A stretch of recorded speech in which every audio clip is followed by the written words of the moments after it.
যে সময়ে ৩ থেকে ৭ বছরের শিশু মেয়েরাও ধর্ষণ থেকে নিরাপদ না, সেই সময় দ্বারাও আমরা নিজেদেরকে শ্রেষ্ঠ জাতি হিসাবে দাবি করি। যে সময়ে ফ্রি মিক্সিং ভাবে পড়ালেখার কারণে বিভিন্ন জায়গায় শিক্ষক দ্বারা ছাত্রীরা ধর্ষিত হইতাছে, সেই সময় দ্বারাও আমরা শিক্ষার মানদণ্ড নির্ণয় করি। একদিকে দেশের মান্যগণ্য লোকেরা দেশের গরিবদের দিকে না তাকিয়ে বিলাসিতায় দিন কাটাইতেছে, ঠিক সেই সময় আমরা নির্লজ্জের মতো আবার দেশের রেমিটেন্স যোদ্ধা প্রবাসীদের নিয়ে সমালোচনা করি। হ্যাঁ, এই সময়ও দেশের প্রধানমন্ত্রী একজন মহিলা, কিন্তু তারপরেও দেশের মা বোনদের আমরা ধর্ষণ থেকে বাঁচাতে অসক্ষমতা প্রকাশ করি। বলি মুসলিম দেশে বিধর্মীরা হত্যাকাণ্ড চালায়, তার কোনো বিচার নাই।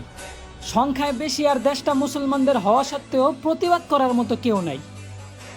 আসলে আমি মনে করি কি ভাই, আমাদের দেশে ইসলামের পক্ষে সঠিক বিচারই নাই।